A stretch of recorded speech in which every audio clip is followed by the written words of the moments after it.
Welcome back to Two Sports Overtime. I'm Kayler Smith. That's Joey DeBaradino. We are a week away from Thanksgiving, which means we got a little bit of everything right now between NFL, college, really ramping up toward the end of the season. We're deep into the high school football playoffs now.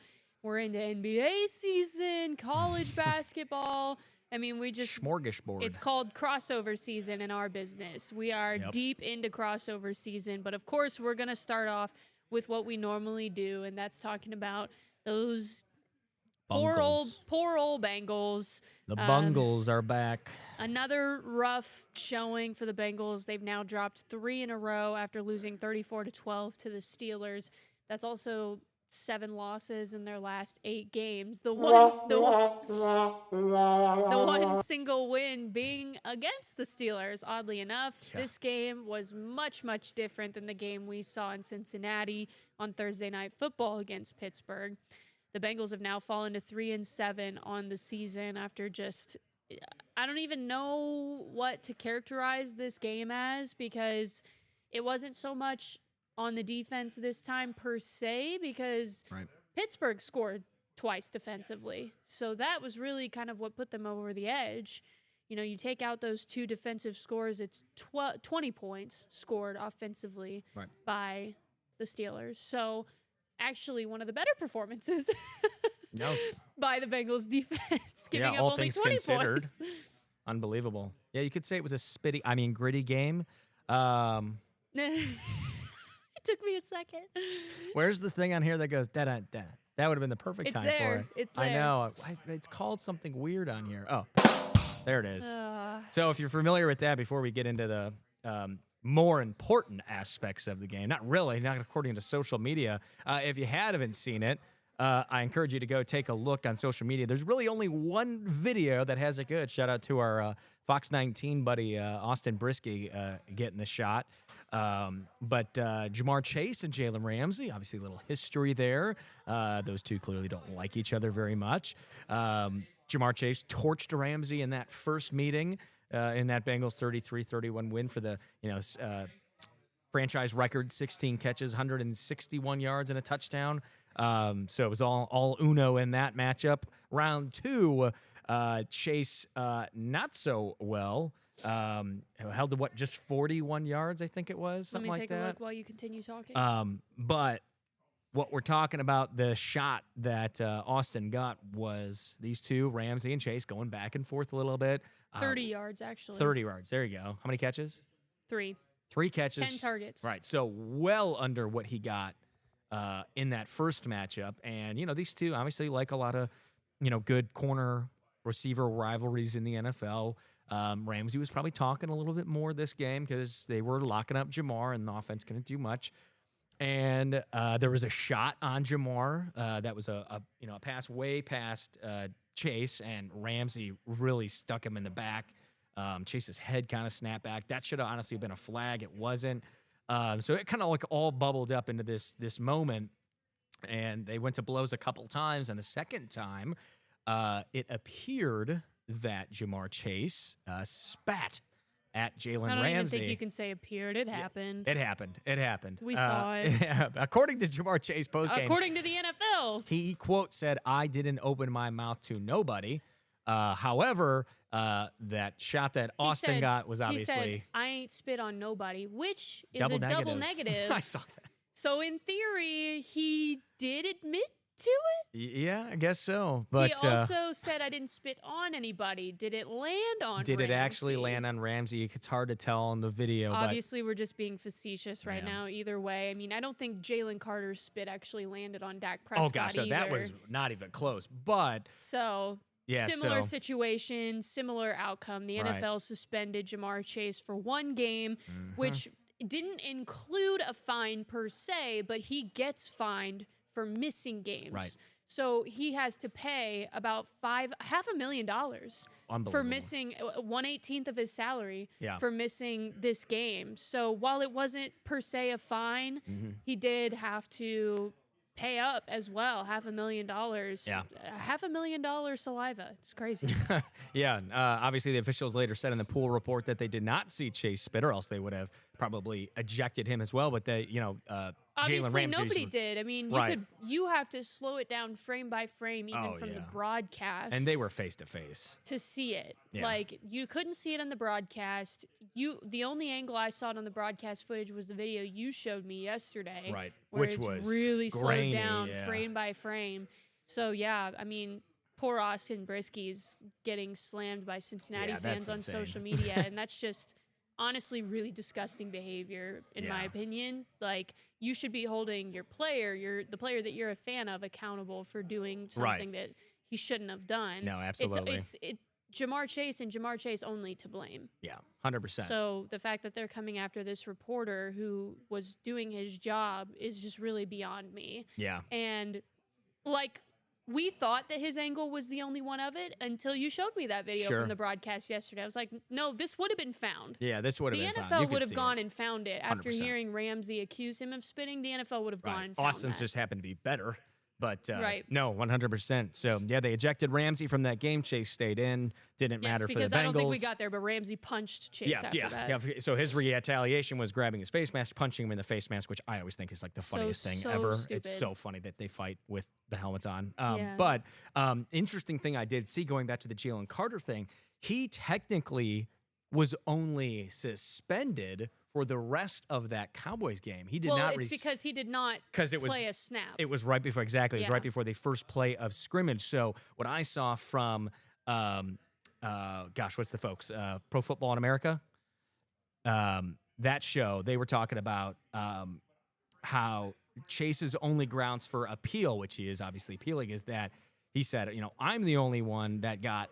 The precedent before was just you guys ejected Jalen before the game even started, and my game was almost basically over. Why am I getting a half? Why am I getting a whole game before it's even started? So I did see. I don't think he's really going to have ground to stand on. Well, I did see SI post, the Cincinnati writers for SI post that this actually hasn't been done before. No, it hasn't. There hasn't been a suspension for spitting per se. Right, always been a monetary level Carter of was a fine ejected. and an ejection, but.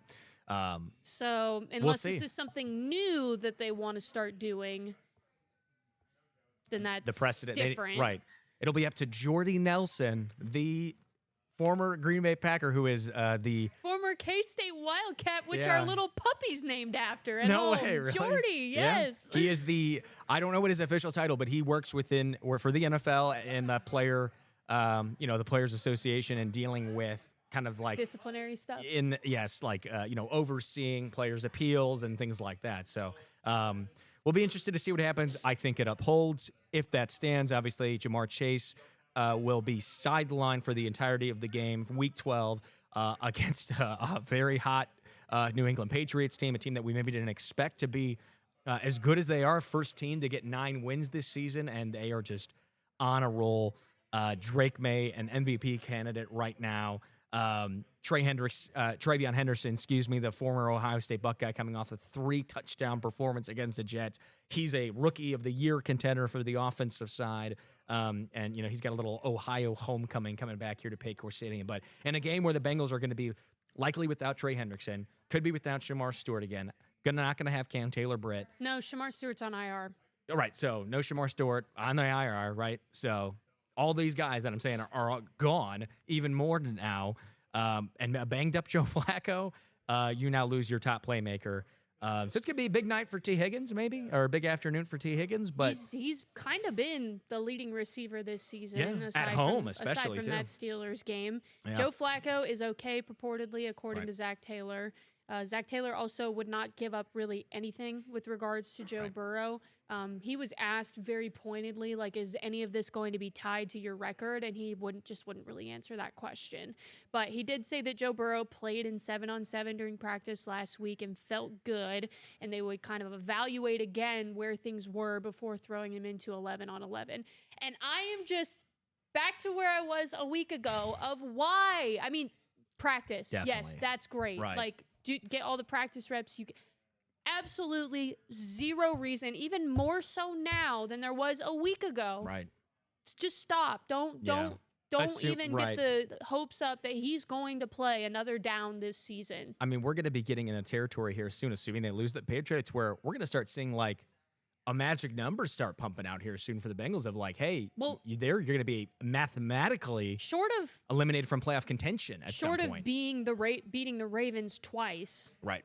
No. Yeah, it's not looking good. So why rush Joe Burrow back? You know, he's a competitor. Obviously, he wants to get back out there, I'm sure, regardless, because, you know, he doesn't want to get paid to just sit around. That's not Joe Burrow. That's not how he's ever been. He's not a Deshaun Watson. Sorry, Cleveland Brown fans. But they wouldn't even take offense to that. No, I know they wouldn't.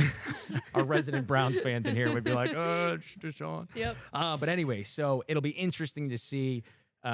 We'll track that, and we'll track the Bengals kind of as they go, but looking like another loss, unfortunately, unless they can pull out some magical win. But I just really think there's no reason still. I know Right. I've hammered this point home, but I just really don't see a purpose in bringing him back and putting him in harm's way potentially again, because obviously, as we saw, I mean, Flacco got murdered last week on that one sack where he TJ Watt landed like this on his shoulder. He Mhm. got obliterated in that play. You could see him rubbing his Do AC joint. Do you want that to happen again?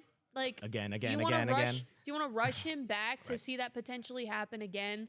I mean, you can't make any moves at this point. There's probably no free agents that you're willing to pick up because you would have already, right? The trade deadline's already passed. At this point, I just feel like the smart thing to do would be to play it safe. Yeah. Nope. I may have to agree with you on that one still. So we'll see how things shake out for the Bengals. It's looking bleak once again. Quickly though, we do have something from Taylor. This was from Monday, the press conference, and he is talking about Jamar Chase in this one. So the head coach standing by his top wide receiver. I've always been impressed with how Jamar's handled himself because he is in a lot of these situations where he's got a target as a top player. He gets a lot of respect that way. And so guys try to do a lot of things to get his attention and get him off his game. And I've always thought it was unbelievable how he's handled himself in some really high-pressure, emotional decisions. Obviously, what happened is crossing the line. We can't have that, and I know he'll own up to that. But beyond that, I've always sat up here and praised Jamar because he's one of the best leaders we've got. And then, of course, Mike Tomlin saying, and if this was a real quote, Mike Tomlin basically saying, well, if somebody spits on you, Jalen Ramsey, do whatever you want. Yeah. Well, he said something like, respond however you feel the need or something like that. Yeah. If that was a real quote, that was there's. Oh, it was. I saw the video. So you nailed difference. Nailed it on the head. And that, just for context, dude, that soundbite from Taylor at that press conference was before the suspension came out. So Zach Taylor but we kind of knew it was going we knew to. It was coming. It's just the schedule on Monday happened to be that we were talking to Taylor at 3 and the suspension came down at 4. right before the end of the close of business. So Bengals getting ready for a tough one in the 9-2 Patriots. Going to cool to see Travion Henderson come back to Ohio, looking for a big game from him. Quickly before we touch on basketball and then head to break, we're going to look at we are real quick. Browns really quick. 23-16 loss. They fall to 2-8. Dylan Gabriel goes out. In comes Shedeur Sanders for his NFL debut. Did okay. I mean, 415, 47 yards, interception, which I don't think really was his fault. He got blitzed hard. His passer rating was a 13.5. Yeah, his QB rating was a 2. Yeah, it wasn't great. But you gotta give him time. You can't just throw him in. It's like throwing a relief pitcher when the bases loaded and say, hey, go win us the ball game. But for a rookie quarterback, that's got to be tough. But Stefanski said they're rolling with Gabriel if Gabriel clears protocol. Did you hear that? I saw that, which is funny because the beat writers came out and said Shedeur Sanders is expected to start, assuming Dylan Gabriel stays in concussion protocol. Exactly. That's the only circumstance. We'll be keeping an eye on that. Also, unfortunately for Shedeur, if you saw in the news, he had his house broken into, kind of the latest larceny string of NFL players getting broken into. Your Patrick Mahomes and Travis Kelce were 2 guys. Joe Burrow, Cam Jordan. I'm pretty sure there's a couple of NBA guys. So, yeah, crazy thing that. And he was home.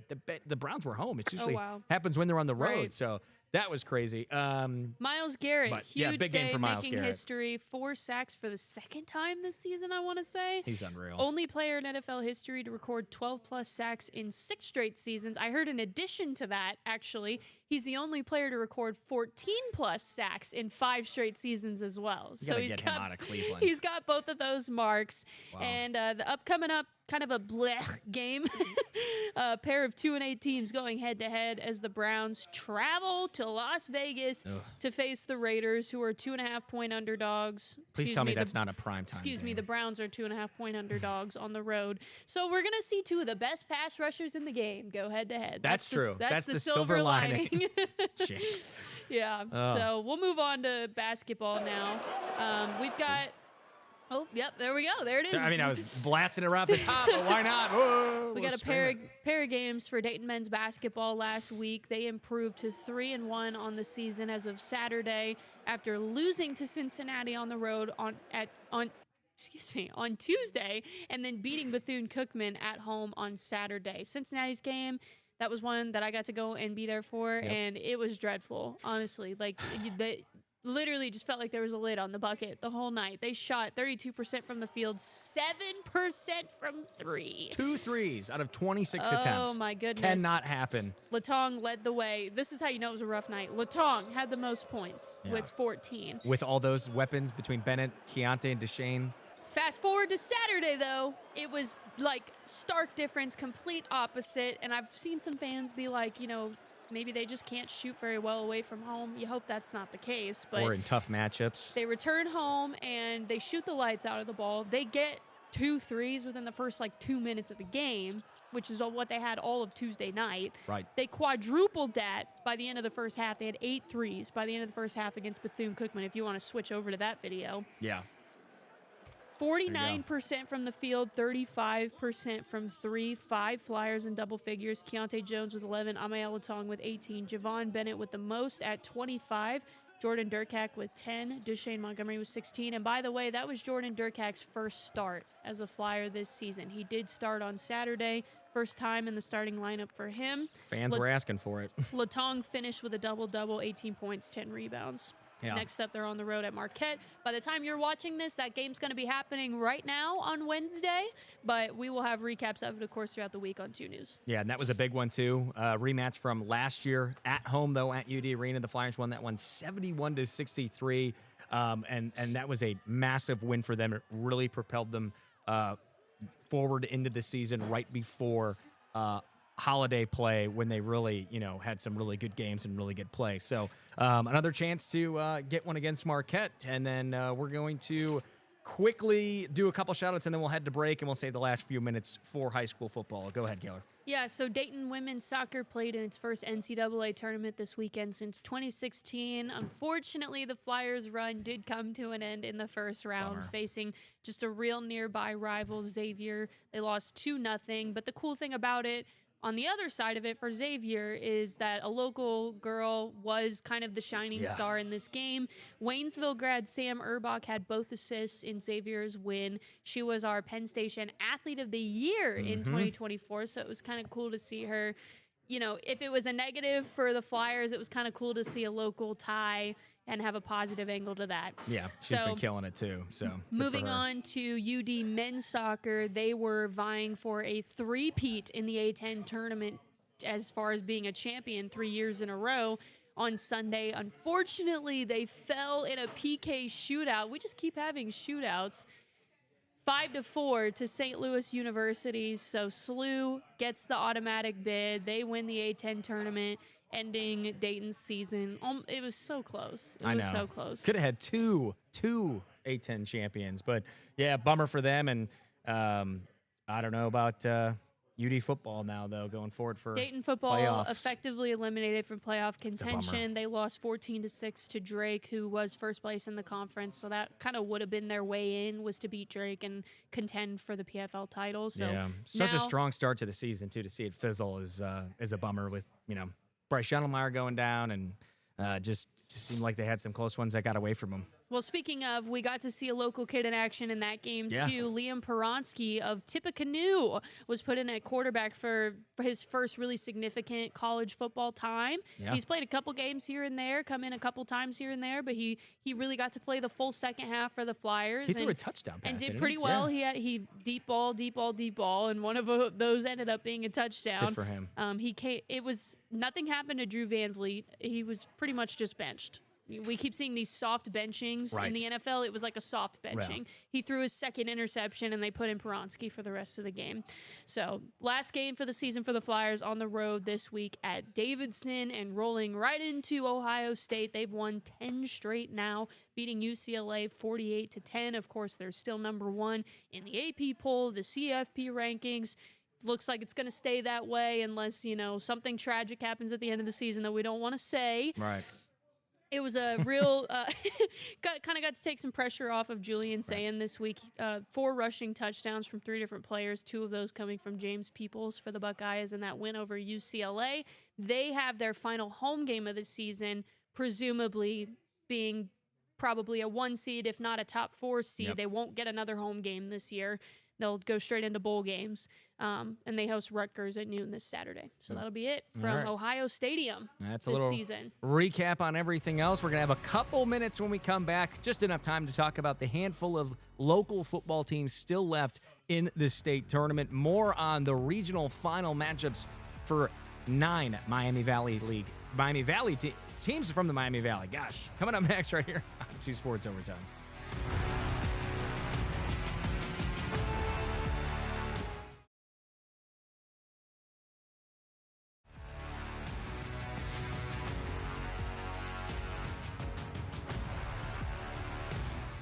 Welcome back to Close. 2 Sports Overtime. The tongue twists lately. It's okay. Not Operation Football I struggled preview, into the break. but we are previewing Operation Football. We are. So, Yeah. not necessarily wrong. No, not wrong at all. We're in week 4 of the high school football playoffs. That means it's regional finals time. That means anybody who wins... Sorry.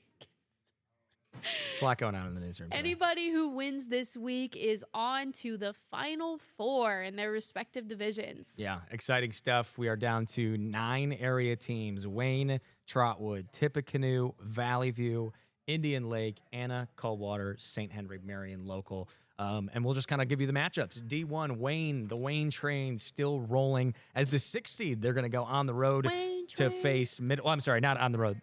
New playoff format for the OHSA this year. Regional finals now starts neutral sites as opposed to previous years where it was starting in the state Final Four. So we in this thing. Chugga, chugga, chugga, chugga, chugga. Is it really? Yeah. Gosh, how have I not heard that? Wayne train. We in this thing. I know they just play the on my first downs. Chugga, chugga, chugga. There you go. You learned something. I was just there last week. You've been to a handful of Wayne games in the last month. It's stuck in my. Actually, it's funny that you said Wayne train because that chant was stuck in my head last night. Perfect. How fitting. Yeah. Well, the Wayne train is rolling. They are going to be facing number 1 seed Middletown, who just knocked off Springfield. Middletown is the number 1 seed. That game is being played, I want to say, at Fairfield. It's Fairfield or Lakota West, one of them. We're going to be at that game either way. We'll return to that. D2, third-seeded Trotwood still moving on. They're in the regional final for the first time since 2019 when they won the state championship, taking on a very tough 1-seeded Anderson team. A lot of our local teams are facing 1 seeds. You ready? Yeah. Wayne and Middletown is at Trotwood. Okay, so I was Trotwood. so Anderson wrong. is at Lakota West. Thank you. So then that must mean, I believe, Valley View Indian Hill is at Fairfield. Correct. Which sounds right. Okay, cool. Had to straighten it out. Thank you, Kayler, for the assist. So good for the Rams, still going on, but tough one against Anderson. D3, Tippecanoe and London. Kayler's going to be at that one. That one has blockbuster written all over. 2 undefeated, squaring off for a spot in the state semifinal. I think Tip's still looking for their first ever state semifinal appearance, or we'll look it up. Second ever. We'll get overall. back to you on that. Yeah, and then don't know it off the top of my head. Neither do I, but they have not been very many times, if any. D4 Valley View, Indian Hill, 2 seed, 1 seed there. D5 North Union and Indian Lake. Indian Lake is our local there. And then D6 and D7 all local on local. We are guaranteed a state semifinalist Anna versus Coldwater in Division 6, 6 seed versus 5 seed. That's going to be a great one. Another MAC rematch, as well as 2 MAC rivals in St. Henry and Marion Local. Last time these two played, St. Henry was up 14-7 at half. Marion Local ends up storming back and winning it.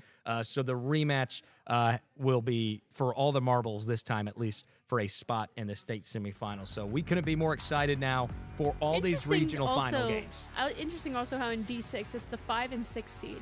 Wild, right? I just find that interesting. Yeah, crazy. So we have grinded through all the regular season weeks here. Now we're into week 4 of the playoffs, and we're still going strong. Yay! So make sure you join us on Where's the Friday sound night. effect? I think I have to stop the music and then bring in the applause. But Kayler will be our applause sound effect for this one. So we're going to have all the highlights from all of these. The only one we're not going to have highlights from is North Union and Indian Lake, just because it's a little far up there. But we're going to have the score for you. And Indian Lake, and then a very historic and exciting run for those guys. But all the highlights, all these scores, Operation Football on Friday. Then we'll be right back here next week for another round of 2 Sports Overtime. That's Kayler Smith. Actually, it'll be just me next week. Oh, that's right. It's Thanksgiving. I'll be traveling for Thanksgiving. You'll get a solo episode of just Kayler. We'll see how that goes. Bring your hot tea, Kayler. It's a lot of talking. We'll see you next week right here on 2 Sports Overtime.